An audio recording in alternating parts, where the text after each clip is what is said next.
दक्षेश्वर लिंग की कथा। स्कंद जी कहते हैं, मुने, भगवान शंकर के गणों ने अब दक्ष यज्ञ का विध्वंस कर दिया। उस समय ब्रह्मा जी ने दक्ष को यह उपदेश दिया कि प्रजापते, भगवान शंकर की निंदा से जो दुस्सह पाप उत्पन्न हो गया है, उसको धो डालने की इच्छा हो तो तुम काशीपुरी में जाओ। बड़े बड़े पापों का नाश करने वाली पुण्यमयी काशीपुरी में जाकर तुम वहाँ शिवलिंग की प्रतिष्ठा करो। इससे भगवान शंकर संतुष्ट होते हैं और उनके संतुष्ट होने पर वह संपूर्ण चराचर जगत संतुष्ट हो जाता है। मनीषी महर्षियों ने ब्रह्म हत्या आदि पापों का प्रायश्चित तो कहा है, परंतु शिव निंदा जनित पाप का प्रायश्चित नहीं बताया है। उसका प्रायश्चित तो केवल काशी ही है। जिन पुण्यात्माओं ने काशी में शिवलिंग की प्रतिष्ठा की है, उनके द्वारा सब धर्मों का अनुष्ठान हो गया। इस संसार में यही पुरुषार्थी है। ब्रह्मा जी का वह वचन सुनकर दक्ष प्रजापति शीघ्र ही काशीपुरी में आए और यहाँ बड़ी भारी तपस्या में संलग्न हो गए।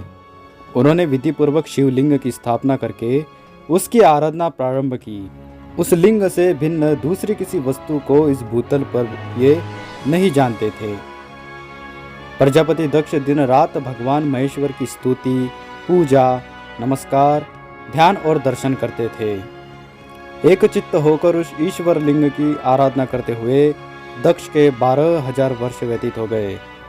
दक्ष कन्या सती अपना शरीर त्याग कर जब हिमालय के पतिव्रता पत्नी मेना के गर्भ से प्रकट हुई और उमा रूप में अत्यंत तपस्या करके जब उन्होंने पिनाक पानी भगवान शिव को पति रूप में प्राप्त कर लिया, तब तक तपस्या में निश्चल भाव से बैठे हुए दक्ष शिवलिंग की आराधना करते रहे। तदनंतर गिरिराज किशोरी उमा जब अपने पति के साथ काशी आई और दक्ष को निश्चल चित्त से शिवलिंग की आराधना में तत्पर देखा, तब देवी ने महादेव जी से निवेदन किया, प्रभु, ये तपस्या करते करते अत्यंत दुर्बल हो गए हैं। कृपा सिंधु, अब तो इन प्रजापति को वरदान देकर प्रसन्न कीजिए। देवी अपर्णा के ऐसे कहने पर महेश्वर ने दक्ष से कहा, महाभाग, वर मांगो। भगवान शंकर के ऐसा वचन सुनकर प्रजापति ने उन्हें अनेक बार प्रणाम किया और नाना प्रकार के स्तोत्रों द्वारा उनकी स्तुति की। तत्पश्चात उन्हें प्रत्यक्ष देखकर इस प्रकार कहा, देव, आपके युगल चरणार विंदों में मेरी निर्द्वंद भक्ति बनी रहे और मैंने जो आपके महालिंग की यह स्थापना की है, इसमें आप सदा निवास करें। कृपा निधे, मैंने जो आपका अपराध किया है उसे क्षमा कर दें। यह सुनकर महादेव जी बहुत प्रसन्न हुए और बोले, तुमने जैसा कहा है यह सब उसी प्रकार होगा।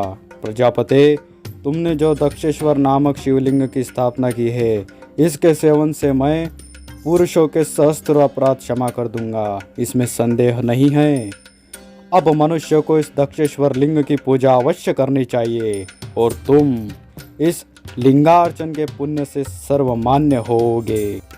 2 परार्ध व्यतीत होने पर तुम मोक्ष को प्राप्त हो जाओगे। ऐसा कहकर महादेव जी उसी लिंग में अंतर्ध्यान हो गए। प्रजापति दक्ष भी पूर्ण मनोरथ होकर अपने घर को लौट गए।